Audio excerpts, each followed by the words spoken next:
Bonjour, bienvenue à la Maison de l'Expatriation. On est ravis de vous recevoir en présentiel et également en ligne. Pour vous expliquer le concept de la Maison de l'Expatriation, nous sommes une boutique éphémère qui est ouverte depuis le 23 mai et nous serons ouverts jusqu'au 20 juillet. Nous sommes là ouverts du lundi au samedi de 10h à 19h.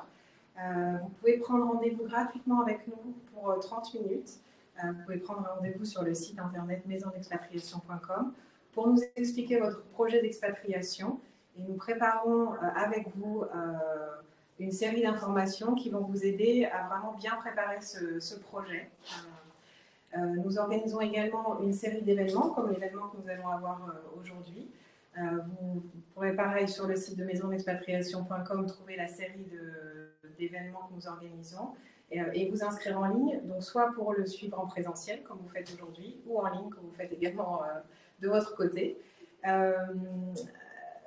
Je voulais aussi vous parler du fait que les événements, vous pouvez les visualiser en replay sur le site du petitjournal.com, le site YouTube.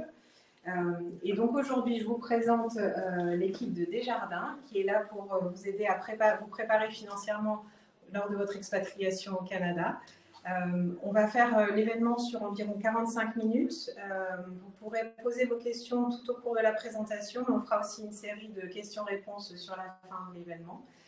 Je vous présente Julie Bolato-Bertolini et Lydia Guérin qui sont là pour vous présenter cet événement. Julia sera là également demain matin à la Maison d'Expatriation pour une permanence pour vous expliquer plus précisément si vous avez des questions précises à lui poser. Si vous avez des questions, si vous ne pouvez pas vous déplacer, que vous avez des questions, que vous souhaitez lui parler en ligne, je vous propose d'écrire à la maison.expatriation@gmail.com et on organisera une visio pour que vous puissiez échanger avec elle également demain matin. Voilà, je vous laisse la suite. Merci beaucoup. N'hésitez pas demain matin, donc, si vous voulez rentrer dans les détails, vous avez des questions particulières, à ce moment-là, on pourra en parler ensemble. Merci au Petit Journal, merci à la Maison d'Expatriation de recevoir aujourd'hui. C'est un très beau concept pour pouvoir répondre à toutes les questions de toutes les personnes qui veulent s'expatrier. Donc aujourd'hui, on va vous présenter comment réussir la préparation financière de votre projet d'expatriation au Canada. On va me présenter, on va se présenter avec Lydia. Donc moi je m'appelle Julie Bolato-Bertolini, je suis française comme vous pouvez l'entendre avec mon accent.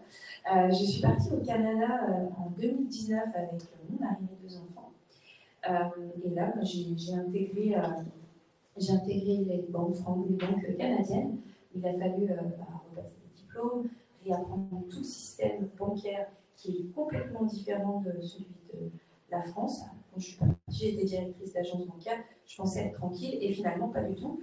C'était beaucoup plus compliqué que ce qui me paraissait. Et par la suite, je suis revenue en France il y a 1 an et demi. Voilà. Je te laisse te présenter.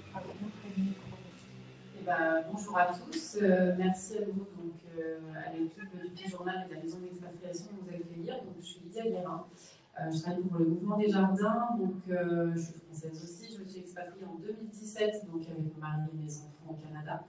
On est rentré l'été dernier pour des raisons familiales. J'ai travaillé pendant 5 ans et demi pour le Mouvement Desjardins déjà au Canada, donc c'est une institution financière que je connais très bien. Et donc aujourd'hui, on a une équipe de représentation au bureau de Paris qui permet effectivement de faire rayonner Desjardins sur le territoire français, d'accompagner les futurs expatriés effectivement dans leurs questions, que ce soit au niveau du système bancaire ou toute autre question. Mais là aussi pour vous répondre, parce qu'on travaille avec une équipe aussi de partenaires dans les projets d'accompagnement pour le Canada. Voilà. Donc on va débuter effectivement cette présentation, puis on va s'alterner avec ma collègue.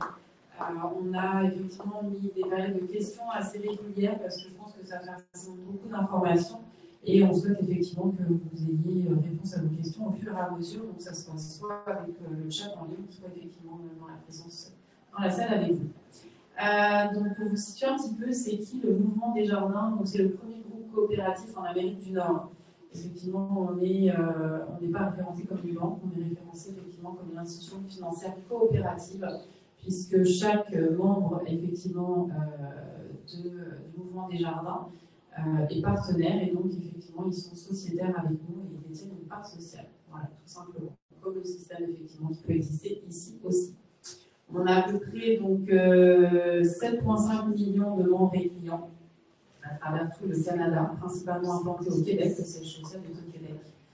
On a effectivement environ 210 caisses. Alors les caisses, effectivement, ce qu'on appelle des agences bancaires en France, mais on a aussi des points de service, donc des agences complémentaires qui viennent renforcer les caisses principales.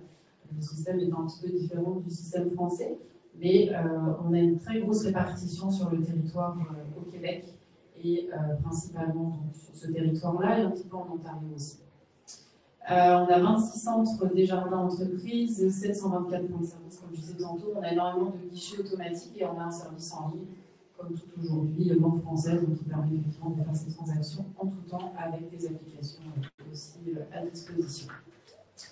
Il faut savoir quand même que le mouvement Desjardins, même si de l'autre côté, en étant ici, on ne les connaît pas, c'est quand même plus de 58 000 employés à travers le Canada et à travers le monde, puisqu'on on fait partie aussi des effectifs. Donc c'est quand même une grosse entreprise. Nos secteurs d'activité, donc on couvre effectivement toute la partie particulier et entreprise, donc autant au niveau des ouvertures de comptes, des accompagnements pour des implantations, effectivement pour des entreprises qui veulent venir s'implanter sur le territoire canadien, développer leurs activités, et on accompagne effectivement donc les particuliers dans leur projet d'ouverture de compte et d'installation au Canada.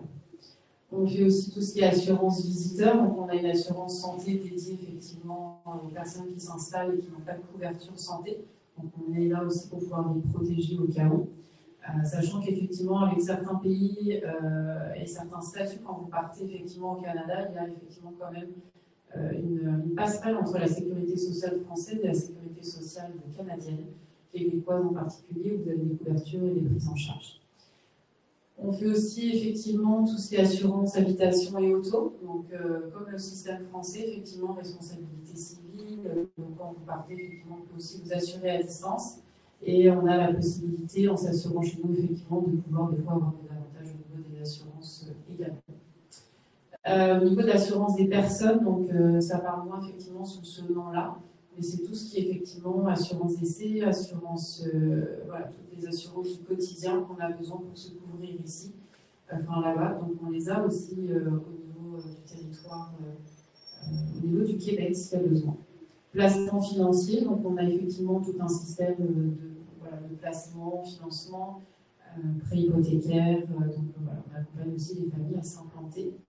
Et puis, on a un service conseil en planification budgétaire, donc on a une équipe effectivement qui nous accompagne et qui vous accompagne au besoin, autant au niveau du réseau des caisses que, vous allez voir, on a un service des nouveaux arrivants. On a créé chez Desjardins un service pour les nouveaux arrivants, puisqu'effectivement, il n'y a pas que des Français qui viennent s'implanter au Québec et au Canada. Et donc, on a ouvert une équipe qui est totalement dédiée aux nouveaux arrivants. On a effectivement un service surtout qui est multilingue, puisqu'on peut effectivement accueillir jusqu'à 14 langues, 14 personnes de nationalités différentes, puisqu'on a 14 personnes dans nos équipes qui parlent des langues différentes. Un accompagnement humain, donc ça fait vraiment partie des valeurs de Desjardins, effectivement, tout ce qui est bienveillance et le côté humain. Et puis on est surtout dans l'équipe tous issus de l'immigration. Donc on a tous vécu effectivement le parcours qu'aujourd'hui les personnes vivent en s'expatriant au Canada, donc on a tous vécu ça. Donc c'est aussi une force de comprendre effectivement les enjeux et le stress qu'on peut avoir en s'expatriant.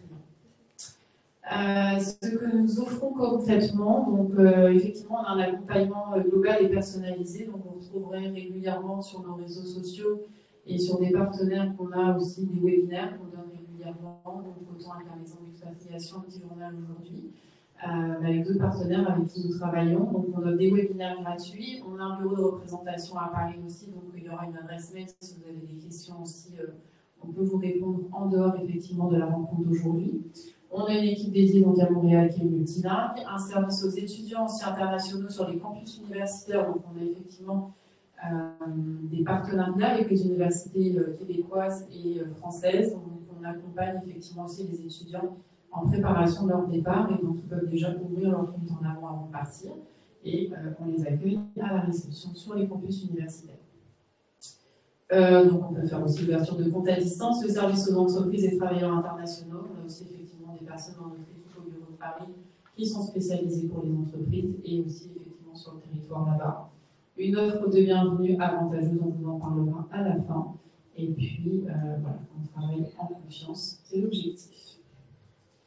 Donc pour faciliter votre arrivée, avant votre départ, donc on a effectivement une offre de bienvenue avantageuse, une ouverture de compte à distance qui est simple et gratuite. Moi, j'en ai bénéficié effectivement en 2016, quand j'ai préparé mon départ pour mon voyage en 2017. Et donc, on a tout fait à distance. Et quand on est arrivé sur le territoire, eh bien, on avait à disposition nos fonds, effectivement, nos moyens de paiement une fois arrivés sur le territoire. Et il ne restait plus qu'à s'installer et à équiper notre petite famille. On a une boîte d'outils effectivement virtuelle, donc des webinaires gratuits, comme je vous disais, sur Facebook, on en donne régulièrement. À l'arrivée, donc effectivement, on a aussi un bureau d'accueil à Montréal qui est basé à l'aéroport de Montréal, puisqu'on a effectivement beaucoup d'expatriés qui arrivent et de travailleurs aussi étrangers. On accompagne effectivement au travers de nos services. On a énormément de points de service, donc une fois qu'on est effectivement membre dans une caisse des jardins, on peut se rendre dans n'importe quelle caisse des jardins pour demander aussi de l'aide et effectivement un accompagnement. Une fois l'arrivée sur place, donc on fait effectivement un accompagnement personnalisé en fonction de vos besoins. On va étudier ce dont vous avez besoin, donc toutes les découvertes possibles, que ce soit autant d'assurance de personnes, assurance habitation, placement. Et puis pour ceux qui veulent effectivement s'implanter, donc on fait aussi un soutien dans le démarrage d'une entreprise. On a tous les partenaires nécessaires, des avocats aussi, des conseils, donc on peut donner. Et puis effectivement notre service internet. Est-ce que vous avez des questions pour cette partie-là? Sinon, je laisserai la parole à ma collègue Julie. Pas de questions? Je viens ajouter simplement un petit point. On a parlé de l'assurance auto. Sachez qu'avec Desjardins, on est l'un des assureurs qui va vous permettre de bénéficier de l'antériorité de vos points de conduite. C'est-à-dire que, imaginons, moi, quand je suis arrivée au Canada, j'avais déjà passé 30 ans, et au départ, on a pris l'assurance automobile de mon mari, de l'employeur, donc qui n'avait pas du tout cette capacité-là. Et donc, j'ai gagné quasiment $200 parce que justement, j'avais cette autorité de conduite. Sinon, on considérait que j'étais nouveau conducteur au Canada. Donc, c'est vraiment un point très important si justement vous voulez gagner de l'argent d'une certaine manière pour en faire. Sinon, on n'avait pas de questions dans le chat. Pour l'instant, non. Je vais vous poursuivre. Donc, quels sont les principaux frais liés au projet d'immigration au Canada et comment fonctionne le système canadien? Donc, quels sont déjà les principaux frais liés à votre immigration? Donc, la première chose, au niveau des frais, vous avez déjà le voyage. Il faut y aller. Et là, vous allez coûter jusqu'à $200. Ce qui n'est pas négligeable. Vous avez également les frais de dossier d'immigration, tout ce qui est biométrie, examen linguistique, parce que le Québec tient vraiment à ce qu'on parle français, donc il vérifie aussi qu'on sait bien parler français quand on arrive. L'équivalence de diplôme, ça aussi c'est important. Au Québec, on évolue très rapidement professionnellement. Par contre, pour certains métiers, notamment la banque, les métiers médicaux, tous les métiers un petit peu spécifiques. N'hésitez pas à faire vos équivalences de diplôme avant de partir. Pourquoi? Parce qu'on va vous demander vos bulletins scolaires, on va vous demander plein de choses à faire valider par la mairie. Donc faites-le bien quand vous êtes sur le territoire, sinon ça va être beaucoup plus compliqué, vous serez obligé de prendre un billet d'avion. Ça a été mon cas par exemple. Ce n'est pas très rentable.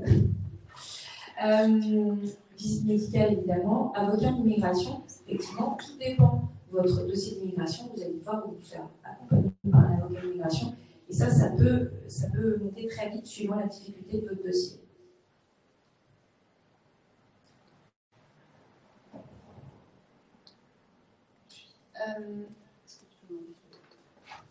Est-ce que ceux qui sont à distance, vous pouvez nous confirmer que vous entendez correctement? Parce que tout à l'heure, on nous a dit qu'on ne nous entendait pas très bien.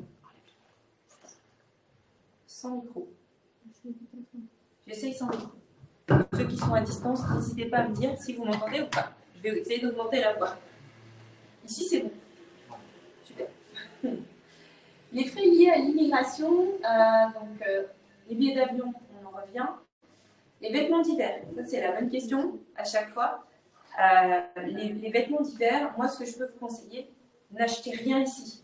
Attendez d'être là-bas et à ce moment-là, vous achèterez du matériel technique et là comme ça, vous pourrez bénéficier vraiment de vos hivers et puis vous aurez un grand plaisir à y aller. Parce que ici, il y a effectivement des produits techniques, mais ça va parfois aléatoire. Donc, n'achetez rien ici. Par contre, mettez l'argent, mettez vraiment un budget sur ces vêtements, parce que c'est ça qui va vous faire passer un bon hiver, parce que quand on est à moins 20, moins 25, bah, c'est tout de suite un enjeu, mais au moins vous profitez de votre hiver et vous sortez, vous profitez de tout ça. Au niveau de tout ce qui est téléphonie, Internet, ça c'est un piège, en tout cas un piège, ou en tout cas quelque chose qu'il faut vraiment être attentif. Nous, on a l'habitude en France d'avoir nos forfaits à 15 €, peut-être 30 € pour Internet. Là, bah, ça ne va pas du tout être le cas. Si on compte Internet plus le téléphone, plus la télé, vous allez rapidement plafonner à 200 $. Donc c'est un vrai budget, c'est un vrai enjeu quand vous faites, vous allez sur ce terrain-là. Assurance de santé, on va en parler un petit peu plus tard, l'assurance de santé est nécessaire. Vous allez avoir une première assurance à prendre pour l'assurance des 3 mois de carence avant de rentrer dans la sécurité sociale française canadienne qui s'appelle la RAMQ. Mais vous avez aussi les assurances de santé complémentaires, comme on a en France les mutuelles. Voilà, vous allez avoir la même chose au Canada. On en parle juste après. Les frais liés à la santé. Donc, comme je vous le disais, le nom au Canada de la sécurité sociale française, là-bas, ça s'appelle la RAMQ. Quand vous allez passer la douane, à ce moment-là, c'est ça qui va indiquer vos 3 mois de carence. Pendant 3 mois, vous ne serez pas couvert par la RAMQ. Donc là, je vous encourage fortement à avoir une assurance visiteur. Tout à l'heure, Lydia vous en a parlé. Cette assurance visiteur, elle va vous couvrir pendant ces 3 mois-là. Ne la négligez pas. Je dis, traverser l'Atlantique, ça va être un chamboulement. Pour vous, dans votre vie personnelle, dans votre chamboulement, vous allez manger différemment, tout va être différent. Assurez-vous, que ce soit avec Desjardins ou quelqu'un d'autre, peu importe, Desjardins c'est très bien, mais assurez-vous, parce que vous allez peut-être en avoir besoin plus que d'autres moments. Par la suite, vous aurez votre assurance mutuelle également qu'on peut proposer par Desjardins également.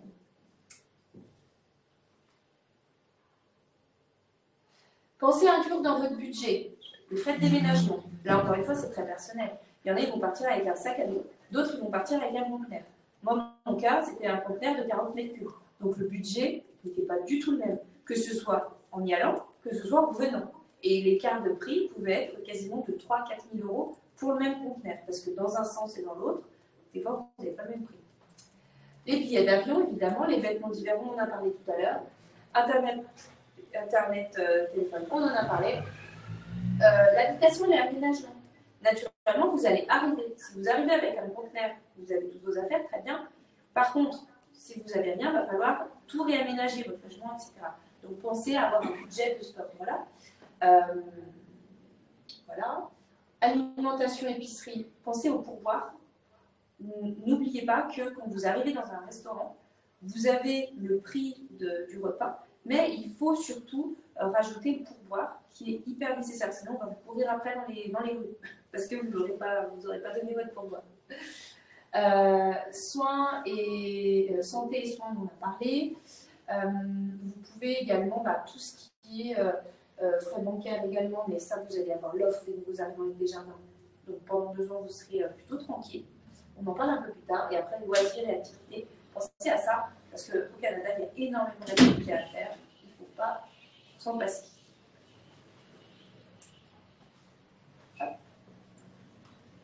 Dernier petit tips, des choses un peu sympas à savoir. Déjà, faites votre budget. C'est peut-être tout bête, mais naturellement, on va se dire, bon, ok, je vais faire comme en France. Sauf que il y a un petit bémol. C'est que vous n'allez pas manger pareil. En fait, au début, vous allez vouloir peut-être manger de la même manière qu'en France. Il y en a beaucoup qui le font. Et finalement, ils se rendent vite compte que le budget qu'ils utilisent en France pour faire la même chose au Canada, ça coûte très très cher. Donc, naturellement, vous allez voir que votre budget ne va pas être alloué au même poste et vous allez changer pas mal de choses. Et ça, c'est un temps d'adaptation. Donc, créez-vous votre budget et puis ça ça ira bien au bout de 2-3 mois. Utiliser les applications pour les rabais et comparer les prix, ça c'est intéressant. Pourquoi pas aller sur les drives français et les drives canadiens, comme ça vous allez voir à peu près ce que ça donne. Vous pouvez aussi profiter la TPS, TVQ, ça c'est tout ce qui est TVA qu'il faut payer en plus à chaque fois que vous rentrez dans un magasin, tout va être hors taxe. Il va falloir rajouter cette TPS et TVQ en plus à la fin que vous aurez sur votre note, que vous ne voyez pas dans le magasin. Et vous pouvez aussi profiter de diminuer les frais bancaires naturellement parce que vous avez un cashback par rapport à la carte de crédit dont on parlera tout à l'heure, où là, à chaque fois que vous allez faire un achat avec votre carte de crédit, vous allez gagner, enfin, vous allez avoir un retour de 2% du montant de la carte. Donc c'est juste génial, ne pas s'en passer non plus. Et puis utiliser le covoiturage. Pas appuyer sur le bouton à chaque fois. Lydia, est-ce qu'on a des questions? Non, pas pour le moment. Est-ce qu'on a des questions aussi ici? C'est surtout important ici que vous êtes là. Ouais, je reviens sur les frais d'emménagement et compagnie. Parce qu'une des solutions aussi en arrivant, c'est de prendre du meublé. Oui. Et est-ce qu'il y a une offre Alors, de meublé ou c'est quoi les différences de prix entre un meublé et ben, la différence proportionnellement va être à peu près la même qu'en France. Okay. Après, ce qui se fait souvent, c'est qu'au départ, on prend un Airbnb. Souvent, on voit que les gens prennent un Airbnb pendant 15 jours, 3 semaines, le temps de se trouver vraiment un vrai logement. Et ensuite, bah là, ils utilisent Marketplace, ils utilisent plein de choses pour justement se remeubler, parce que soit ils rachètent tout neuf, mais racheter tout neuf, ça va vous faire vraiment un gros budget. Voilà, c'est souvent comme ça que ça se fait. D'autres questions? C'est tout bon? Très bien. Je rajouterais quelque chose justement par rapport à l'installation. Dites-vous qu'effectivement, il y a énormément dans tous les pays où vous partez, il y a beaucoup d'échanges de communautés, de groupes Facebook où vous pouvez effectivement, il y a toujours des gens qui partent, des gens qui reviennent, des étudiants pareil qui font la même chose. Donc les gens revendent effectivement. Souvent, ça a été acheté il n'y a pas très longtemps, donc on peut trouver quand même des bonnes affaires. On n'a pas de partenariat avec Ikea, mais je peux vous assurer qu'effectivement, en arrivant, c'est le meilleur atout pour aller trouver tout ce qu'on a besoin rapidement, être livré, s'installer et effectivement, surtout limiter les dépenses quand vous arrivez, parce que vous allez voir que même si on prévoit, ça peut monter assez rapidement. Donc, ne pas se stresser avec ça et aller au plus simple, voilà, et souvent moins cher, de façon à limiter un petit peu les frais quand on arrive, surtout si on ne sait pas dans combien de temps on va rester. Donc, c'est mieux comme ça. De toute façon, il y aura une nouvelle période de questions à la fin, donc voilà, s'il y a d'autres choses qui vous viennent, n'hésitez pas. Comment fonctionne le système bancaire canadien? Donc ici, vous allez voir tout au long de la présentation, on a mis effectivement ce qu'on appelle un QR code que vous pouvez flasher avec votre téléphone. Alors, je sais que pour ceux qui sont en virtuel, ce n'est pas très pratique. On va mettre dans la conversation aussi le lien qui va vous emmener en fait sur la page pour préparer l'ouverture de votre compte. Donc vous l'avez aussi sur les idées clients qu'on a laissé ici. Donc en fait, ça va vous permettre de bénéficier d'une offre avantageuse pour votre arrivée. On en parlera après, on va garder ça encore secret jusqu'à la fin. Mais effectivement, vous pouvez soit flasher le QR code, soit sur le lien qu'on vous envoie là dans le webinaire en direct. Okay. Alors, donc l'ouverture d'un compte bancaire, je vous dirais que c'est quand même assez simple, comme en France. Il ne faut pas se stresser, se mettre une pression par rapport à ça. En plus, vous avez l'avantage effectivement de pouvoir faire en amont avec nous et d'arriver déjà d'être beaucoup plus serein. C'est simple et gratuit, ça permet de transférer des fonds avant votre départ. Donc comment ça fonctionne? Je vais rentrer un petit peu plus dans le détail. En fait, on flash ce QR code. Ensuite de ça, une fois qu'il est flashé, vous allez arriver sur une page où vous allez rentrer vos informations personnelles. Ne vous inquiétez pas, effectivement, s'il y a un certain nombre de pages, c'est normal. On va vous poser différentes questions pour apprendre à vous connaître et surtout pour avoir un maximum d'informations pour bien préparer votre ouverture. Et ensuite de ça, on va vous envoyer effectivement directement toutes les informations par mail qui vont s'enchaîner pour poursuivre et finaliser l'ouverture de votre compte. Ça va être ce qu'on appelle une pré-ouverture. Pourquoi? Parce qu'effectivement, la finalisation va soit se passer à l'aéroport, pour certaines personnes, soit se passer effectivement dans un point de service, donc une caisse des jardins, qui va être attachée à l'adresse la plus proche de chez vous. Donc souvent, il y a des gens qui me disent, bah oui, mais moi quand j'arrive, je n'ai pas d'adresse, je ne sais pas. Ok, bah, si vous êtes étudiant, mettez l'adresse de l'université. On aura toujours la possibilité de changer après. Vous allez atterrir chez des amis, bah, mettez l'adresse d'un ami. Vous allez louer un Airbnb, mettez l'adresse du Airbnb. C'est pas grave, d'accord? Mais nous, ça va nous permettre de vous envoyer sur le point de service le plus proche de là où vous allez résider. Donc pour faciliter vos démarches, pas le jour J quand vous mettez le pied sur le territoire, avec le décalage horaire, c'est pas toujours évident avec le jet lag, mais au moins le lendemain, vous avez déjà votre rendez-vous qui va pouvoir être positionné à côté de chez vous et ça va vous éviter effectivement beaucoup de contraintes. La carte de débit dès le premier jour. Donc en fait, on va en parler après, il y a 2 systèmes de cartes dans le compte bancaire, mais vous allez tout de suite avoir effectivement un moyen de paiement à votre rendez-vous, à l'ouverture de votre compte pour le finaliser. On va vous demander effectivement pourquoi c'est une pré-ouverture, puisque quand vous rentrez sur le territoire canadien, vous allez automatiquement passer à l'immigration. Ça fait peur, mais ils sont très sympas. Ils ont l'habitude, donc il va falloir effectivement votre passeport. Une fois que vous passerez à l'immigration, ils vont vous demander effectivement votre visa ou votre permis d'études ou de travail. Votre numéro d'assurance sociale, bah ça, c'est pas une obligation quand vous débarquez de l'avion. C'est des démarches que vous allez faire dans les prochains jours en arrivant qu'il faudra nous fournir par la suite. Une adresse canadienne, comme je vous disais. Et puis surtout, chose qu'on nous dit souvent, c'est de vous munir d'une copie de votre déclaration d'impôt française quand vous étiez ici, parce qu'il va vous falloir votre numéro d'identification fiscale. D'accord? Donc c'est marqué effectivement sur votre déclaration d'impôt française. Donc c'est un numéro qu'il faut bien garder parce qu'on vous le demandera en arrivant effectivement à l'ouverture de votre compte. Il faut savoir que les systèmes financiers se parlent, mais c'est important effectivement de l'avoir. Les différents types de comptes, donc il y a les comptes avec opération, donc comme un compte chèque ici, rien de différent par rapport à ça. Vous pouvez y déposer vos avoirs, salaires, primes, transférer vos fonds, faire des retraits donc au comptoir, donc c'est quand vous voulez effectivement, alors le système est un peu différent. Aujourd'hui ici, on ne fait plus de retrait directement au comptoir avec quelqu'un. Au Canada, au Québec, en tout cas, on le fait encore. Dans les agences bancaires, les caisses des jardins, on a des comptoirs, on peut venir retirer, faire ces transactions directement à l'accueil. Et on manipule encore effectivement de l'argent. Et on peut retirer au guichet automatique, on peut faire ses achats dans les magasins, payer ses factures avec le compte et la carte de débit immédiat permet effectivement de faire aussi toutes ces transactions-là et la carte de crédit aussi. Le compte d'épargne, donc on a une variété de comptes différents effectivement en fonction de ce que vous voulez, ce que vous avez comme projet. Il y a aussi des placements que vous n'aurez pas accès quand vous arrivez, puisqu'effectivement il faut des fois un certain nombre de mois pour en bénéficier.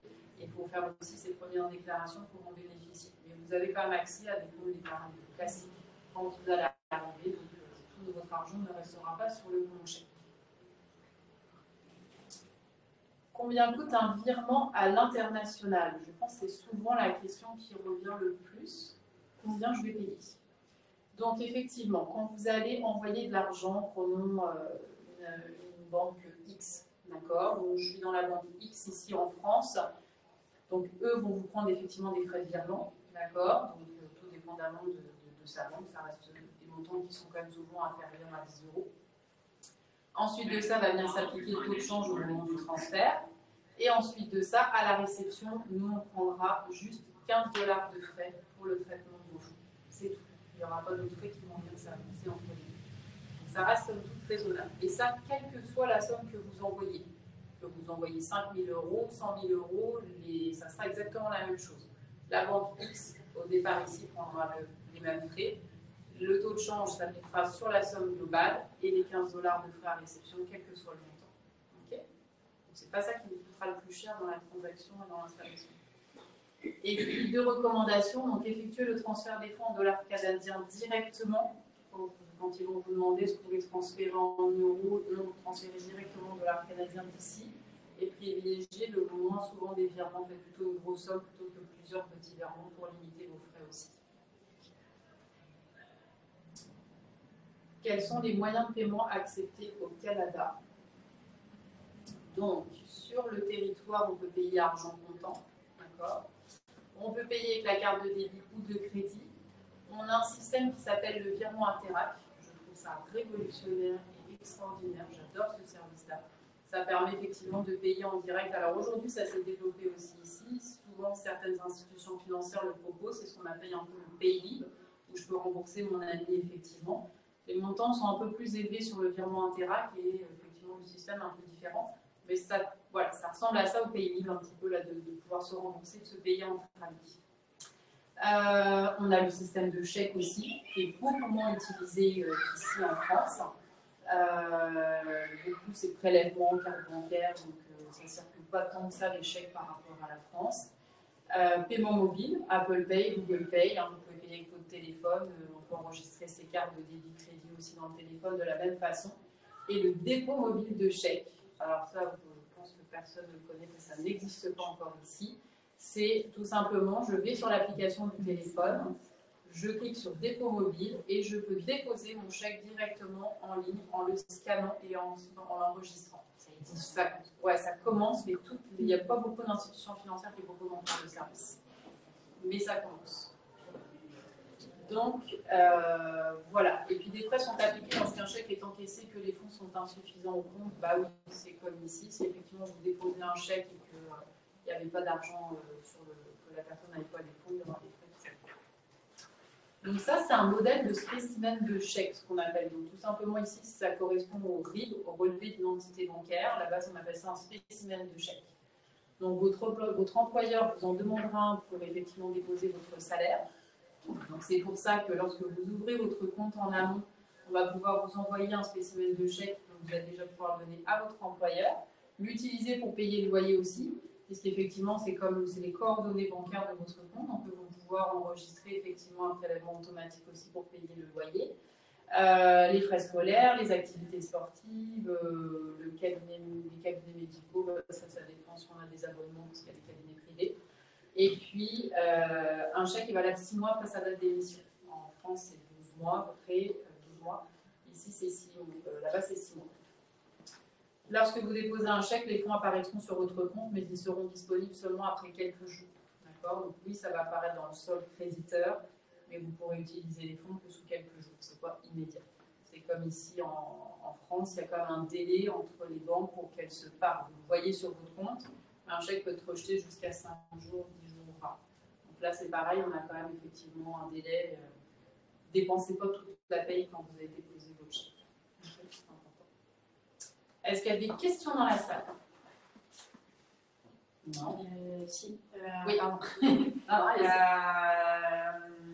C'était par rapport aux documents d'imposition. À l'arrivée, c'est le document français, mais quand on vient d'ailleurs, c'est pareil. Enfin, il faudra toujours vous savez ça. Sur chaque déclaration, quel que soit le pays, normalement, il y a un numéro qui nous correspond. Alors au Canada, quand on est du Canadien et qu'on vient en France, c'est le numéro d'assurance sociale qu'on utilise. Okay. Donc chaque pays a sa spécificité, mais chaque pays a comme un numéro de référence qui va permettre effectivement d'identifier qui on est à l'étranger. Le numéro d'assurance sociale, le NAS, équivaut au numéro de la sécurité sociale. Ouais. Ah, c'était le NIF. C'était au niveau de... Alors, le numéro d'identification fiscale, au Canada, on va utiliser le numéro d'assurance sociale. C'est ça. Ah, okay. Voilà. C'est vraiment le NAS. En fait, les deux choses que vous allez faire quand vous allez arriver au Canada, le lendemain de votre arrivée, la plupart du temps, c'est que vous allez chercher votre NAS, donc sécurité sociale, votre numéro de sécurité sociale, et ouvrir un compte bancaire, parce que sans ça, en fait, tout est bloqué. Vous ne pouvez pas avoir, vous ne pouvez pas louer, vous ne pouvez rien acheter, pas de téléphone, rien. Vous avez vraiment besoin d'un compte. Et le numéro d'assurance sociale, il vous est vraiment délivré que lorsque vous allez avoir pris rendez-vous effectivement avec la RAMQ, qui est la sécurité sociale québécoise, et elle va vous émettre un petit papier avec votre numéro d'assurance sociale. Et ça prend 15 minutes. Ouais, ça c'était votre question, parce qu'effectivement, là, vous insistez pas mal sur le côté québécois. Est-ce que tout ce que vous dites est applicable au niveau canadien? Oui. Oui. Mais les provinces sont indépendantes dans la gestion de pas mal de choses, mais bon, le système, c'est le même. Le système est le même. On avait des questions au niveau de ceux qui sont avec nous en ligne. Donc, il y avait une question par rapport au logement. On a la question de savoir est-ce qu'il est préférable de louer un bien déjà meublé et ensuite de faire rapatrier ses affaires, ou est-ce que c'est mieux de le prendre vide, etc. c'est très personnel. Pour ma part, nous, personnellement, on a choisi, on avait 2 enfants, et moi j'étais très à l'aise de me dire, ok, j'ai payé un conteneur, et le dinosaure de mon fils, bah, il va le retrouver au Canada. Et parce qu'en fait, bah, tout dépend du cas. Il y en a, ils ne vont pas avoir besoin de ça, et d'autres, ils vont en avoir besoin. C'est hyper personnel. Quand on parle avec des enfants, notamment, bah, Lydia l'a fait de la même manière. Je pense qu'en tant que parent, on se dit, ok, je vais faire vivre une expérience exceptionnelle à mes enfants, mais j'ai pas me rattacher à des choses quand même pour les rassurer. Et moi, quand je l'ai fait, bah, c'était de me dire, ils vont avoir la même chambre en France ou au Canada. Ça dépend avec le statut aussi avec lequel vous partez. Quand on est étudiant et qu'on ne sait pas si on va rester, laissez vos affaires ici, partez avec vos valises et ce dont vous pensez avoir besoin. Par contre, effectivement, une famille avec enfants, comme nous on avait Julie et moi, et bah, nous on a emmené nos affaires. Ma fille, il était hors de question qu'elle parte sans ses affaires là-bas. Et nous, on a construit une vie. Alors, on n'était pas attachés au matériel en tant que tel pour les meubles. Je pense qu'il y a très peu de choses qu'on a emmenées. Mais par contre, nos affaires du quotidien, on en a emmené effectivement un certain nombre. On en a plus ramené effectivement aussi parce qu'on sait les coûts d'installation maintenant qu'on l'a vécu des 2 côtés. Et malgré ça, il faut quand même acheter beaucoup de choses. Mais nous, on est revenu avec nos affaires aussi. Parce qu'après 6 ans, voilà, on a quand même un point de vie avec nous. Donc, on a ramené nos affaires aussi. Après, Lydia, je pense que c'est comme moi. On a rencontré des familles de la même manière que nous qui, eux, sont venus avec 3 valises. Oui. Mais après, c'est très personnel. C'est pour ça que la réponse à la question, bah, de toute façon, s'expatrier avant tout, c'est une aventure humaine avant toute chose. Et vous allez tous chercher quelque chose de différent pour une période différente. Donc, c'est vraiment votre choix. C'est important de communiquer aussi au sein d'un couple, de bien s'arrimer. Si on parle avec des amis, de bien savoir comment vous fonctionnez, ça remet en jeu beaucoup de choses dans sa vie du quotidien, ça remet en jeu beaucoup de défis au sein des familles. Et donc, c'est important effectivement de bien se préparer et d'en parler beaucoup avant, pour au moins avoir à subir un clash quand on arrive sur le territoire, et du stress. Plus on est préparé, plus on est organisé, plus on arrive sereinement et plus on vit facilement aussi dans la suite de ces choses et on peut profiter rapidement de tout ce qu'on a à nous offrir sur le territoire. Et tu me lances la perche justement parce que c'est l'une des choses qu'il va falloir qu'on fasse. Je te laisse la place. Très bien, merci. Il y avait une dernière question, je crois, c'était au niveau du salaire. On le crédite sur compte courant. Tout à l'heure, Lydia parlait des comptes courants. Votre salaire, vous allez le créditer sur votre compte courant. Et le specimen check, c'est ça que vous allez utiliser comme RIB auprès de votre employeur pour lui dire, voilà, vous pouvez payer sur ce RIB-là, sur ce numéro de compte-là. Julie ? Oui. J'ai une question sur le compte courant. Oui. Pour un couple, peut-on avoir un conjoint pour 2 salaires différents? Alors, avant de partir, on va le voir tout à l'heure, vous allez pouvoir ouvrir un compte bancaire avant de partir au Canada. Ce compte, vous allez l'ouvrir de manière individuelle. Vous ne pouvez pas ouvrir un compte joint en étant les pieds en France. Par contre, une fois arrivé au Canada, vous aurez de la même manière la possibilité, comme en France, d'ouvrir un compte joint. Donc, si vous souhaitez mettre vos salaires chacun d'un côté et ensuite alimenter un compte joint, c'est possible. Si vous souhaitez mettre vos 2 salaires sur le compte joint, c'est possible. C'est exactement la même chose qu'en France. Il n'y a pas d'enjeu par rapport à ça. C'est simplement que vous ne pouvez pas ouvrir le compte joint avant d'avoir les pieds au Canada. Je vais juste venir rajouter quelque chose qui est très important. Il y a une différence dans le système bancaire qui est importante, et je parle surtout pour les couples. En France, parce qu'on parle souvent effectivement de l'expatriation, des bons côtés et tout, mais on parle rarement de ce qui peut arriver s'il arrive quoi que ce soit à l'un des membres de la famille. Il faut savoir qu'en France, quand il y a un membre qui décède, le conjoint va être la personne qui est décédée désolidarisée du compte joint, et donc on relaisse le compte effectivement à la personne survivante. D'accord? On peut dire ça comme ça. Je perds mes mots. Mais au Canada, au Québec, ce qui est différent, c'est que si on a un des deux qui vient à décéder, le conjoint est gelé. Donc tous les salaires qui étaient versés, tous les prélèvements qui étaient faits, il va falloir tout changer. Donc c'est toujours important pour les personnes qui s'expatrient en famille, qui sont conjoints, d'avoir chacun son compte bancaire personnel et éventuellement un compte joint comme vous pratiquiez avant peut-être avec le versement. Alors moi ce que je préconise c'est d'avoir chacun son compte joint, chacun son salaire sur son compte joint et à la limite les charges sont payables sur le compte joint, mais chacun son compte perso avec sa paye personnelle. Parce que s'il y a quelqu'un qui décède, le processus peut être assez rapide, mais le temps de faire les changements et tout, dans les périodes où on est en deuil, où c'est compliqué et en plus on est à l'étranger, c'est quelque chose à ne pas négliger. Donc voilà, je voulais juste faire une petite aparté. continuons. Donc là, la différence de la carte débit et la carte crédit. Alors, peut-être que, voilà, c'est déjà quelque chose qu'il faut absolument que vous compreniez. C'est des choses que vous pouvez déjà mettre dans votre sac avant de partir. Parce que quand vous allez arriver là-bas, vous allez avoir plein de choses à apprendre. Et ça, c'est pas anodin. Moi, quand je suis partie de France, j'étais directrice d'agence, donc je me suis dit, comme je le disais tout à l'heure, pouf, pas de problème.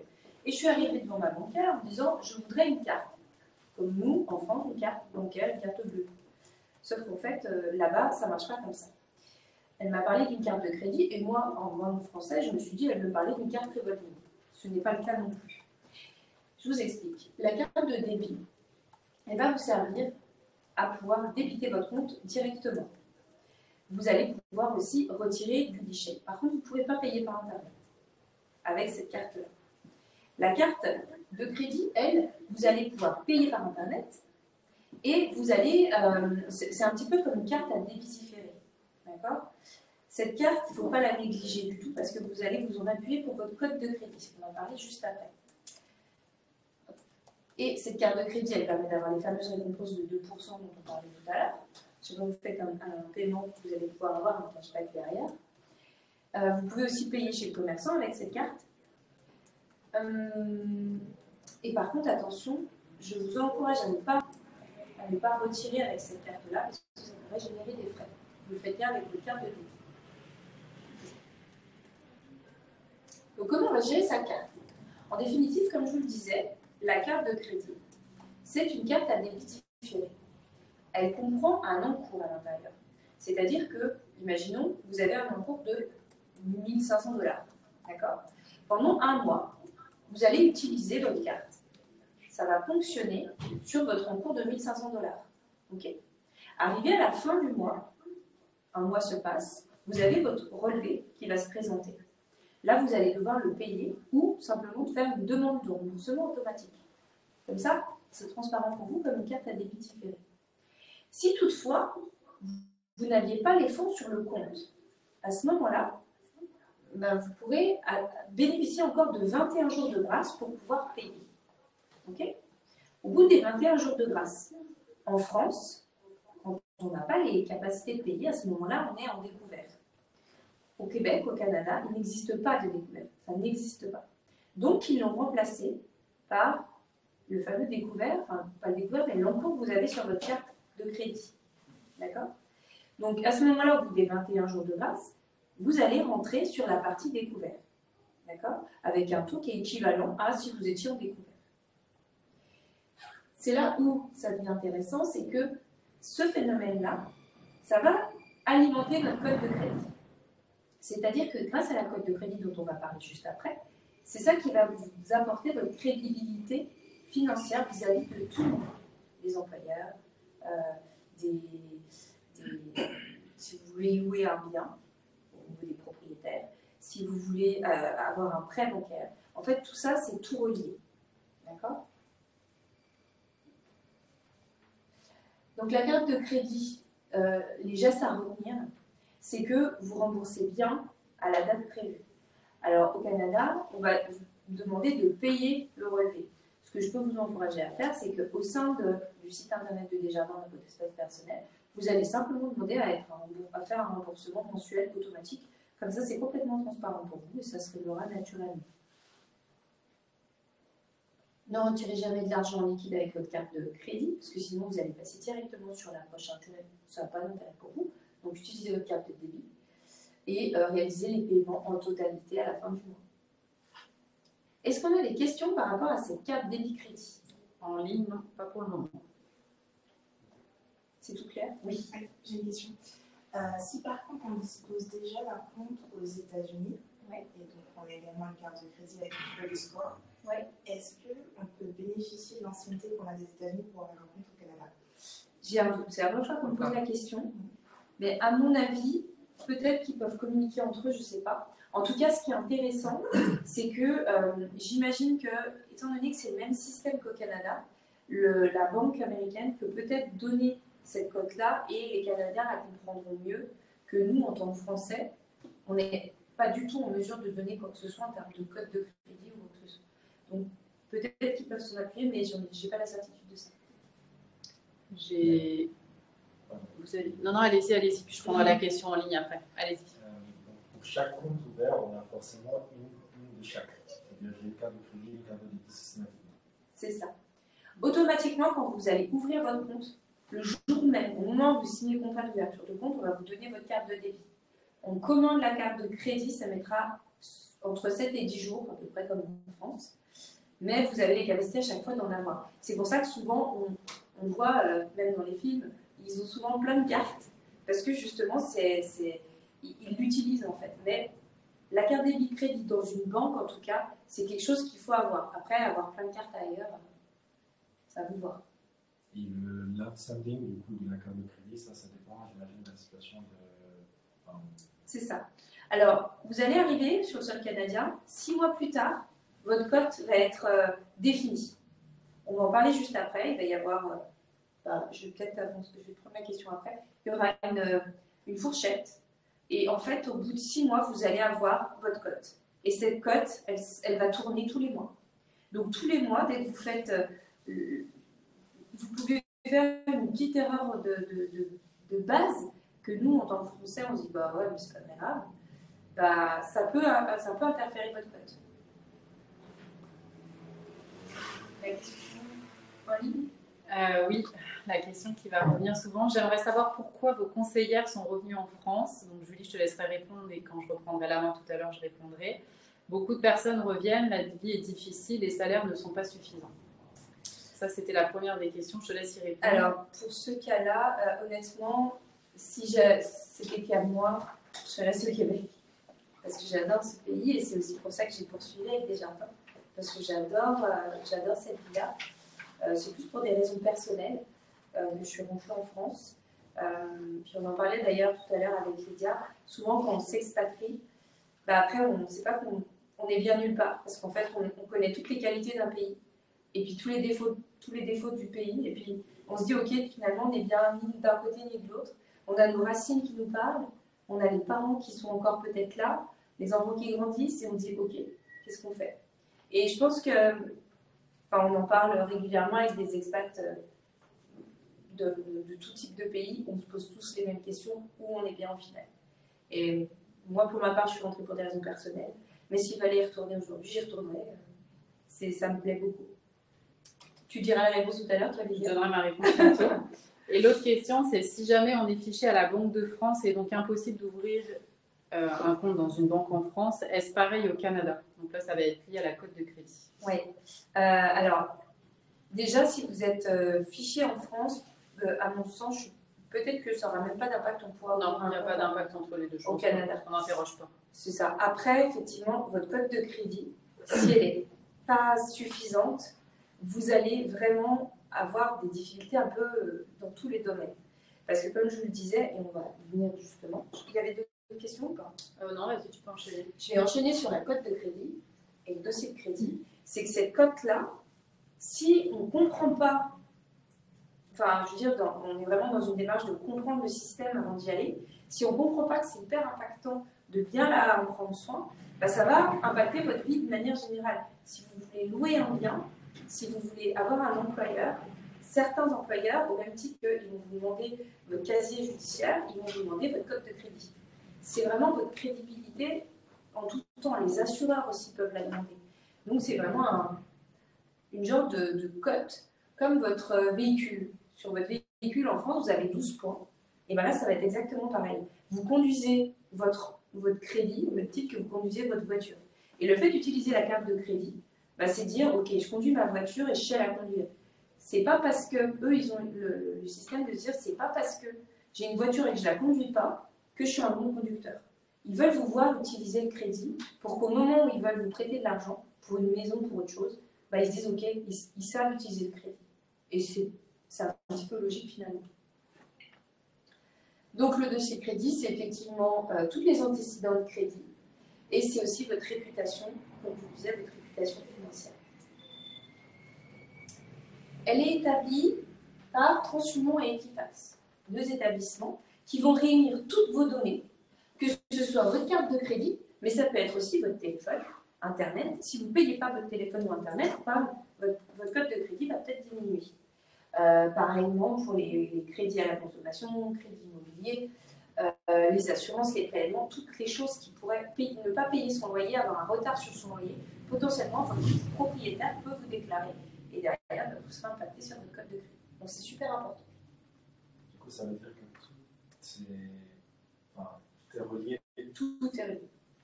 D'accord. Et c'est un système, là, les deux entités que vous mentionnez, ils sont...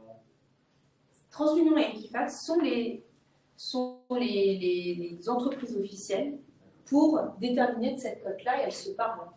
Et c'est quelque chose d'officiel. Me dit que la gendarme, les gendarmes qui vont prendre position, là ça va être pareil.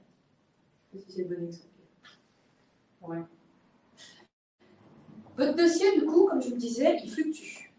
Donc là, on a une note qui va aller de 0 quasiment à de 300 à 900. D'accord? Si vous êtes dans excellent ou très bon, vous êtes très bon. Plus vous êtes vert et plus vous êtes en bonne passe. D'accord? Plus vous êtes bas et plus c'est compliqué.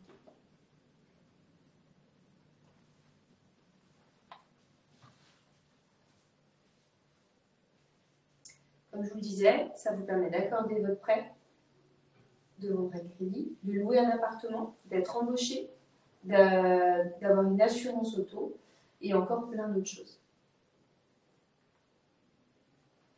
Respectez bien les délais de paiement. Communiquer avec le prêteur. Nous, en tant que Français, c'est une des choses qu'on a plus l'habitude de faire, enfin plus la réaction qu'on aurait, c'est de dire, bah nous déjà, on se fait beaucoup de prélèvements sur notre compte. Au Canada, au Québec, on ne fait pas de prélèvements. Les gens, ils payent. Et les prélèvements sont très, très, très, très rares. D'accord? Donc, quand il y a quelqu'un qui vient potentiellement vous prendre un prélèvement, par exemple, imaginons le téléphone, vous êtes prélevé. Vous venez de dire d'envoyer un courrier comme quoi vous avez résilié votre contrat. Nous, en tant que Français, on aura l'habitude de dire bon, ok, je vais mettre opposition à mon prélèvement. Pourquoi pas? Au Canada, vous faites ça, votre code de crédit, elle est impactée. C'est une réaction plutôt française qu'au Canada, il ne faut surtout pas avoir. J'ai quelque chose qui m'est fonctionné sur mon compte, j'appelle le prêteur, j'appelle le créancier et je lui dis hey, tu t'es trompé. Et là, en fait, vu que tout le monde est au diapason, vous appelez, ça répond, et tout de suite, ils font les choses pour que ce soit régularisé parce que tout le monde le sait. Faire au minimum le paiement minimum au niveau de carte bleue. Vous vous souvenez, votre carte de crédit. N'oubliez pas de la payer bien en temps et en heure. Et ne sautez pas de paiement non plus. Pareil, appelez le créancier en lui disant ce mois-ci, je ne pourrais pas te payer. Est-ce que tu peux décaler d'un mois? Là, votre code de crédit ne sera pas impacté. D'accord? Si vous dites ce mois-ci, je ne te paye pas, mais je te paye les 2 mensualités le mois d'après, bah là, votre cote, elle sera. C'est vraiment ça qu'il faut comprendre. Est-ce qu'on a des questions déjà dans la salle? Oui. Honneur aux dames. Si je comprends bien, c'est quand même par la carte de crédit. Ouais. C'est vraiment une carte à utiliser régulièrement pour justement entretenir ce crédit. C'est vraiment le même système que les Américains. C'est ça, exactement. On ne peut pas juste faire que l'utilisation de la carte de débit en oubliant tout ce qui est achat en ligne, il faut qu'on puisse jouer avec les deux. Oui. Utilisez-la, la carte de crédit, utilisez-la. Après, faites en sorte de ne pas aller au-delà de 70%. Comme ça, on voit que vous l'utilisez, que vous gérez vos encours. Mais il faut vraiment l'utiliser pour montrer que vous utilisez cette carte, vous savez utiliser le crédit. Parce que si on ne l'utilise pas, c'est également pénalisant. Oui, exactement. C'est comme je vous disais tout à l'heure, pour le permis de conduire. Si vous n'utilisez pas votre voiture, vous vous dites « Ok, je n'aurai pas d'accident ». Sauf qu'au Canada, ils disent si tu n'utilises pas ta voiture, c'est peut-être pas conduire. Il faut le comprendre comme ça. Mais ils n'ont pas tort. Monsieur. Oui. Après avoir eu un certificat de galanterie, ma question n'est pas d'ordre financier, plutôt d'ordre général. Et le Canada est réputé comme étant un pays très cosmopolite. Oui. Comment les Français sont perçus par les Canadiens? Alors la question, parce que je ne suis pas sûre qu'on l'entende, c'est comment les Français sont perçus par les Canadiens. On est perçus comme des travailleurs. De manière générale, pour ma part, on est plutôt bien vu. dans le sens où c'est marrant parce qu'en fait, les Canadiens ont toujours beaucoup de plaisir à parler avec des Français, ne serait-ce que pour notre accent, notre manière de formuler les choses. On est de manière générale bien vus et c'est toujours pour eux très positif parce qu'on a une vision différente. Et c'est ça qui va leur plaire, c'est qu'on va arriver avec des idées qui ne coulent pas forcément de source pour un Québécois parce que nous, on a vécu autre chose. Donc c'est ça qui est super plaisant, puis les gens sont très ouverts, c'est ça qui est d'autant plus agréable. Lydia, tu pourras raconter aussi ton expérience. Oui, je vais perdre le fil de tout ce que j'avais à dire. Il y a une autre question? Ouais, si j'ai bien compris, et puis il y avait des questions dessus, vous inquiétez pas, il y en avait notamment sur le budget minimum pour s'en sortir ou bien débuter au Canada. On va peut-être faire une réponse générique à ça, oui. Je te laisse y répondre, je reviendrai au pire après. Alors au niveau du budget, déjà la question est très compliquée parce qu'on ne sait pas si c'est un étudiant, si c'est une famille, s'il y a combien d'enfants, combien de temps ils y vont. Honnêtement, on prend rendez-vous et puis à ce moment-là, on en parle ensemble. C'est le plus simple parce que le budget et le niveau de vie aussi, tout le monde va faire ces choses individuellement. Donc on ne va pas pouvoir parler de budget. Peut-être le seul conseil que je peux vous dire de manière générale, déterminez votre budget en France. Prenez un petit truc en plus parce que les premiers mois, justement, c'est plus compliqué. Et puis après, vous allez vous adapter. Puis il y a des régions qui sont moins chères que d'autres. Aussi. Faut savoir, effectivement, je suis désolée, en même temps, je regarde les questions, donc je ne suis pas devant la caméra. Mais en fait, en fonction de la région, de la province où vous allez vous installer, alors les provinces, donc c'est on va dire des gros départements au Canada, mais vous avez aussi les régions au Québec. Et donc, effectivement, si vous allez vous installer à Montréal ou la rive sud de Montréal, les coûts vont être beaucoup plus élevés en charge fixe par rapport, effectivement, surtout au loyer, que si vous allez vous installer, admettons, je ne sais pas moi, à Rimouski, ou vous allez vous installer à Québec. Québec va être moins cher que Montréal. Et puis, le budget va être établi en fonction des enfants. Souvent, on oublie aussi, il y a un coût pour le service de garde, pour la garderie. Donc, c'est des choses à prendre en considération aussi dans le budget que vous allez avoir et que vous allez devoir définir. Donc, c'est tous ces postes annexes que finalement on a en France, il faut les reproduire là-bas. Et il y a beaucoup de données qui sont consultables en ligne. Ça change énormément. Le gouvernement met à disposition des futurs expatriés beaucoup d'informations. Il ne faut pas hésiter. Google est notre meilleur ami à bien rechercher, à s'informer. Nous, on ne peut pas effectivement donner toutes les données, mais en ligne, vous avez accès à beaucoup de choses parce que le gouvernement met beaucoup de choses à disposition pour ça. Donc, la carte de crédit, on peut l'utiliser pour tous les achats. Oui, tous les achats. Après, attention, vous allez avoir un encours. C'est-à-dire que si au départ, on a un petit encours et après, ça va augmenter avec les revenus, etc.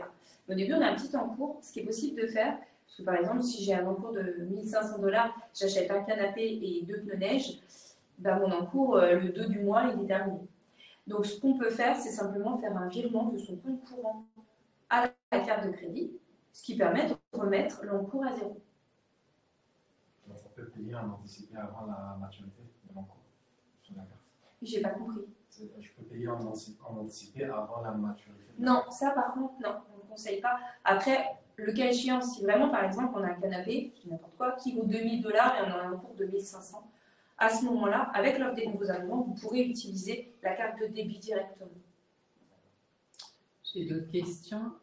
Si j'ai bien compris, on doit faire... en gros, on doit utiliser la carte de crédit pour pouvoir avoir des points et donc être bien vu auprès de son employeur. C'est court comme... disons qu'il faut utiliser sa carte de crédit pour montrer sa crédibilité financière. Et effectivement, derrière, étant donné que cette cote peut être demandée par n'importe qui, tous les employeurs ne le demandent pas, mais certains employeurs dans certains métiers vous le demandent. Dans le domaine bancaire, effectivement, ça allait demander. Dans le domaine, exactement. Mais comment je suis arrivée, j'avais quasiment pas de cote, voire pas de cote de crédit, et ça ne m'a pas empêché effectivement de rentrer dans une institution financière parce que j'en venais aussi par rapport à la France où je travaillais effectivement avant dans une banque française. Mais normalement, les employeurs n'ont pas accès à ce genre de données. Il faut signer un formulaire pour donner l'autorisation. Donc, ce n'est pas les employeurs qui vont effectivement générer ça. Que faut-il faire pour mieux s'intégrer au Canada? Et bien déjà, n'arrivez pas avec vos idées préconçues. C'est le meilleur conseil que je peux vous dire. Vous êtes dans une aventure et ça va vous brasser, ça va vous checker. Ne restez pas avec vos idées préconçues de français. Ça marche très bien en France, mais arrivé au Canada, vous avez des Américains en face de vous qui parlent français.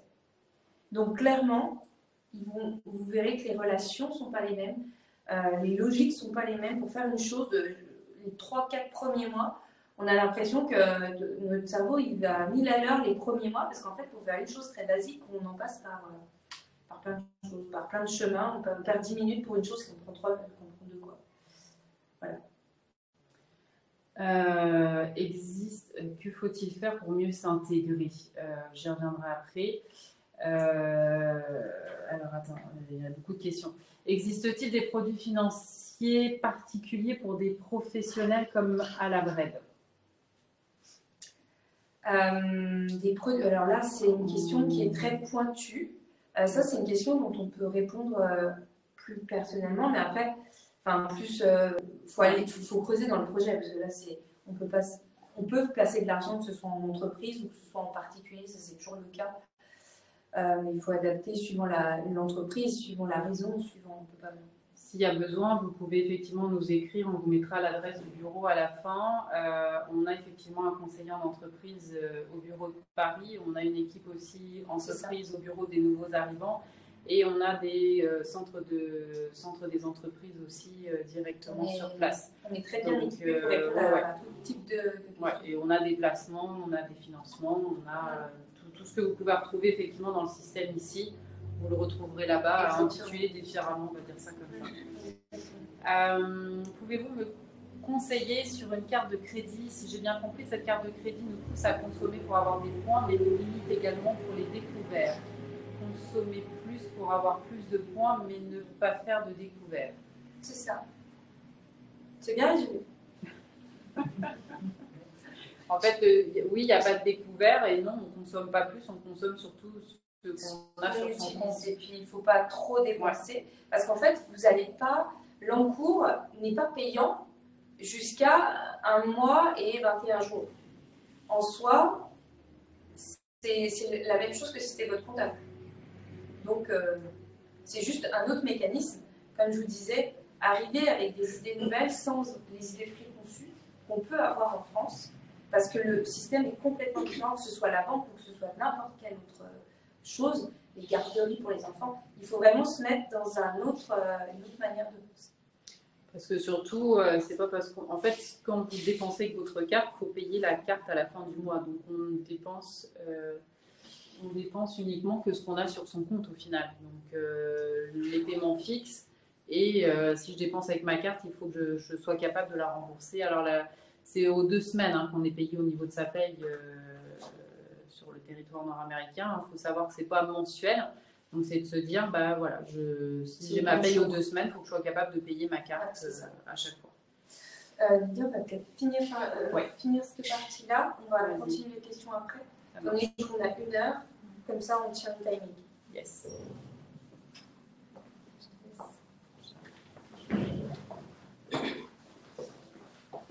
Je vais juste répondre à la question qui était tantôt effectivement de savoir pourquoi on est rentré nous aussi. Nous, on est rentré aussi pour des raisons familiales. Moi, je suis fille unique, mon papa avait des enfants de santé. Donc, nous, on est rentré pour pouvoir se rapprocher aussi de lui. On est franco-canadien, on a la citoyenneté canadienne, donc on peut retourner à n'importe quel moment. On est souvent, pour être poli, les fesses entre 2 chaises, puisqu'on adore le Québec, on adore la France, on aimerait bien avoir un mélange des deux, mais on ne peut pas. Donc on a fait le choix, nous, à titre personnel, de revenir pour nos parents qui avaient besoin de nous. Mais pour autant, on n'exclut pas la possibilité d'y retourner un jour, que nos enfants aillent y vivre et y étudier. Et aujourd'hui, je ne croirais pas... je ne ferai pas la promotion de nos services, je ne travaillerai pas dans une entreprise canadienne québécoise pour laquelle elle a des valeurs et je n'en ferai pas la promotion sur le territoire si je n'avais pas toujours cet attachement et cette culture aussi qui est ancrée en nous. Voilà. Donc je pense que ce n'est pas qu'une opportunité professionnelle, c'est une continuité et effectivement Soyez vous-même quand vous partez. Il y avait la question tantôt, je vais y répondre rapidement, mais soyez vous-même quand vous êtes là-bas, mais ayez cette ouverture d'esprit. Ça nous change, l'expatriation, dans notre façon de voir les choses, dans notre façon de penser. Et il faut s'adapter à une culture qui n'est pas la même. C'est pas parce qu'on parle le français que la culture est la même. C'est une culture nord-américaine, on fait confiance, on est beaucoup dans la bienveillance, dans la positivité. Je dis pas qu'il n'y en a pas en France, loin de là, heureusement, mais je veux dire, c'est quand même une mentalité, une façon de penser qui est différente. Donc, il faut vraiment s'adapter au pays et s'adapter à sa culture et être ouvert au changement pour pouvoir réussir son expatriation. Voilà. Et quel que soit le pays, de toute façon, la langue ou la culture. Comment gérer votre compte bancaire? Donc, on en vient à ce que vous attendiez tous. Notre offre de bienvenue pour les nouveaux arrivants et les nouvelles arrivantes. Je vais lire toute la salle parce que je sais qu'en ligne, vous ne voyez pas forcément tous très bien. Donc, le compte courant, on offre en fait, donc une fois que vous ouvrez vous complétez le formulaire en ligne, on va effectivement vous envoyer toutes les informations nécessaires pour finaliser, vous envoyer effectivement un spécimen de chèque. À l'arrivée sur le territoire, vous allez récupérer vos moyens de paiement suite à un rendez-vous que vous pouvez prendre aussi en amont, en ligne avant d'arriver. Et donc, on va vous offrir un compte courant incluant un forfait transactionnel gratuit et des transactions illimitées pendant 2 ans suivant l'ouverture de votre compte. Donc on accueille vraiment les nouveaux arrivants comme il se doit et on vous accompagne. D'accord? Donc autant effectivement après pour tout ce qui est assurance habitation, auto, prévoyance comme je vous disais tantôt.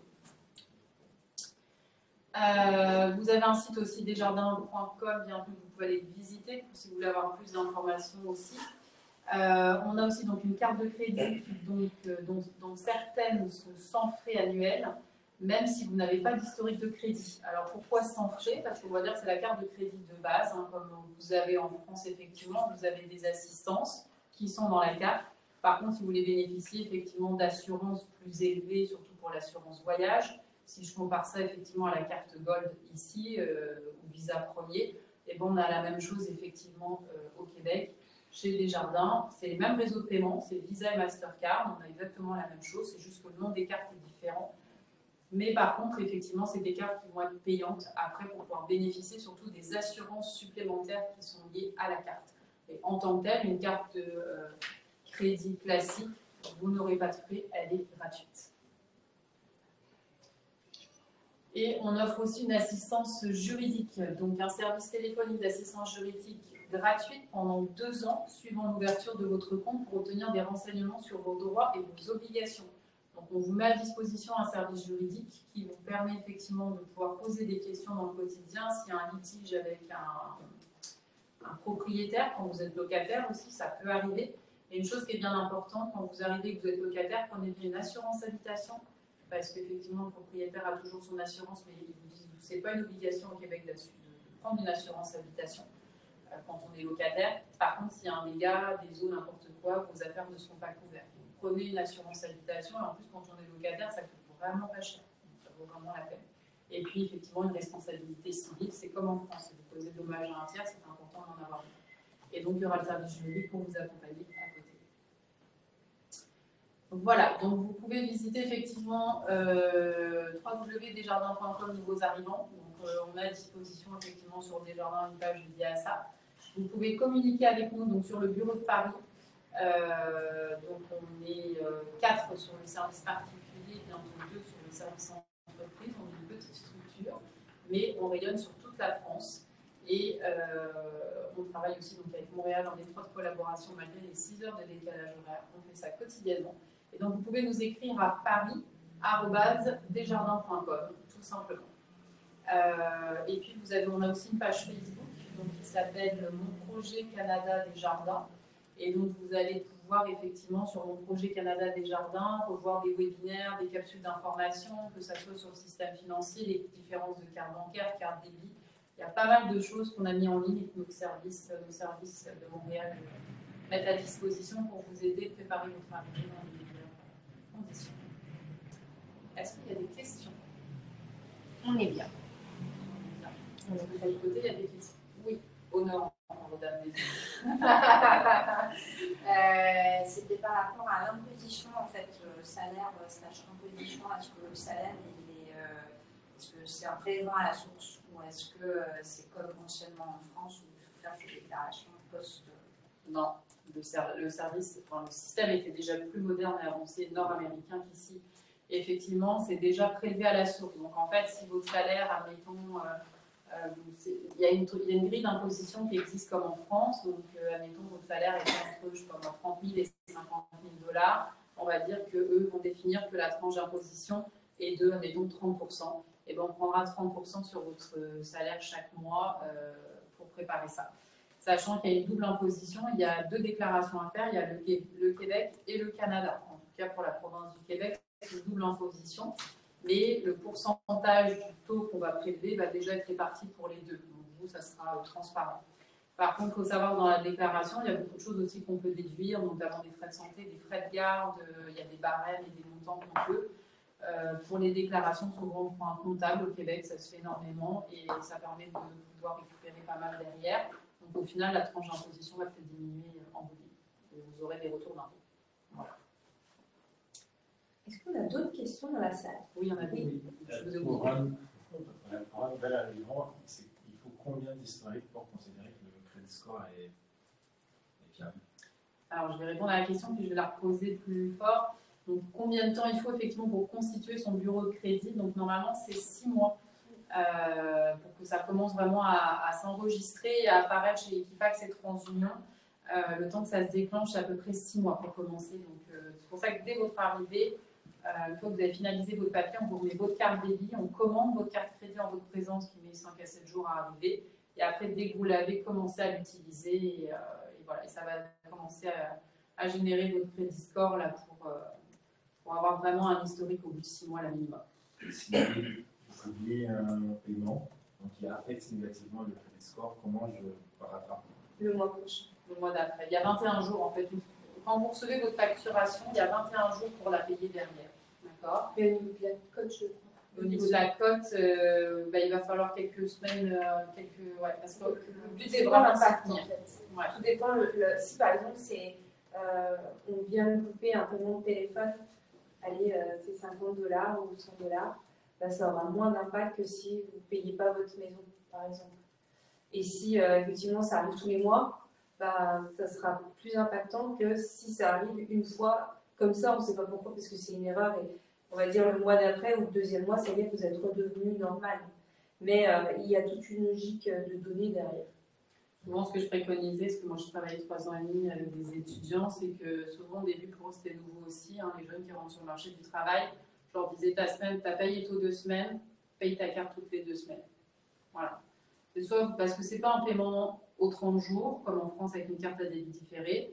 Il y a vraiment, effectivement, c'est des périodes des cycles de 21 jours. Donc souvent, ce que je préconisais, c'est que si tu veux pas louper le moment où payer, et bien soit tu automatises et ça se prend automatiquement une fois que la facturation est faite, ça va se rembourser directement sur le compte. Donc ça, on peut le programmer.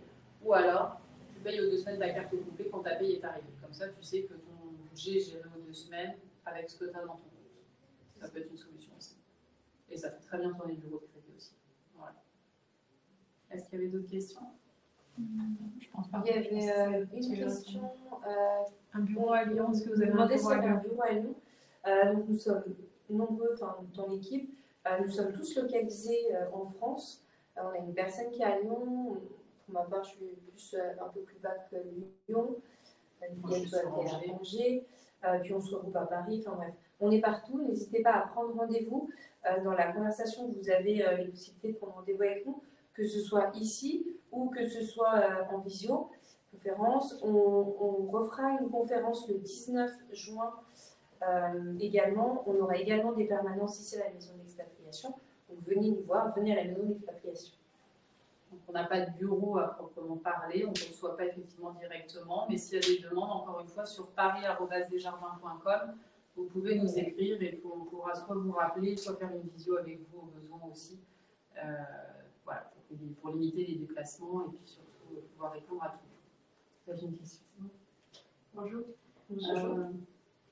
Ma question est, est-ce que vous êtes basé uniquement au Québec ou vous êtes sur l'Ontario et la British-Columbie? On est effectivement au Québec et en Ontario. D'accord, c'est-à-dire si on fait une ouverture de compte avec vous, donc il n'y a pas de souci si on est basé à Toronto. Toronto, c'est bon. On a une caisse à Toronto, on en a qui sont limitrophes entre Ottawa et Gatineau, parce qu'il y a un côté frontalier qui est Québec, Gatineau, qui est francophone, et de l'autre côté, c'est anglophone, et du coup, on a Ottawa, donc on est vraiment collé l'un à l'autre avec l'Ontario. Et oui, on a effectivement une caisse à Toronto. On est moins développé, alors on a beaucoup de choses quand même, sur d'autres entités sur lesquelles on travaille, mais des caisses en tant que telles, la majorité, c'est sur le Québec. Sur la Colombie-Britannique, on a d'autres choses, mais pas de caisse actuellement à ce niveau-là. Est-ce qu'il y avait d'autres questions? Quelqu'un est en train d'écrire. Mais... Il y avait des questions. Est-ce que Desjardins aide à trouver un emploi au Canada? Vous pouvez aller sur le Facebook, mon projet au Canada par Desjardins. À l'intérieur, vous avez des partenaires également qui vont pouvoir vous aider à savoir comment trouver un travail, un CV québécois, un CV canadien. Ça ne se fait pas comme un CV à la française. Donc, vous pouvez utiliser ça. Après, si vous souhaitez postuler sur desjardins.com, c'est également possible, mais je crois qu'en ce moment, il n'y a pas tout à fait de poste pour l'international. Puis après, on travaille effectivement donc avec des partenaires, donc il ne faut pas hésiter à nous écrire aussi. À ce moment-là, on pourra vous donner plus d'informations à ce niveau-là. Si vous souhaitez être accompagné pour le recrutement international, on peut aussi vous donner quelques astuces. Et pour terminer, quels sont les frais de vos services? Qu'est-ce que vous pouvez...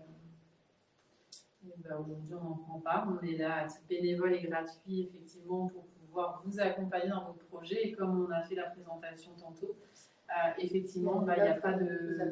Voilà, il y a une offre pour les nouveaux arrivants. Qui est valable 2 ans.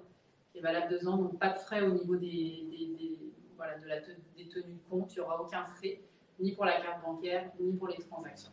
Passer les 2 ans, si effectivement vous ne bénéficiez plus de l'offre, on peut aussi avoir la gratuité du compte en laissant un certain montant effectivement aussi dans son compte. Donc il y a cette possibilité-là qui s'applique aussi. Et j'ai quelques questions qui sont en train d'être écrites. Donc, après, je pense que voilà, j'inviterai tout le monde à prendre peut-être rendez-vous pour demain, si vous avez des questions bien précises. Ou vous pouvez passer directement à la maison d'expatriation. On sera sur place, donc oui. Donc n'hésitez pas à passer entre 10h et 13h. Voilà, on prendra un moment. Ouais, donc c'est demain matin, c'est là. C'est ça. Et le 20. Et le 20 également, et le 19 en fin de journée.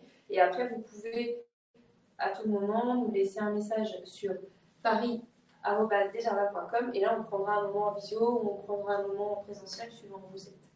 Donc n'hésitez pas à nous contacter. Et puis par mail, oui, vous pouvez donc nous contacter. Donc vous renvoyez aussi le lien d'ouverture de compte si vous n'avez pas pu, vous l'avez perdu. Enfin voilà, c'est l'adresse à conserver si vous voulez nous écrire pour toute question. Alors, on vous répondra. C'est nous qui prenons la main en arrière pour répondre à vos questions. Merci beaucoup en tout cas à tous. Merci à la maison d'expatriation. Merci de votre accueil à tous. À bientôt. Et au plaisir de vous revoir. Si quoi que ce soit, n'hésitez pas. Bonne soirée. Merci.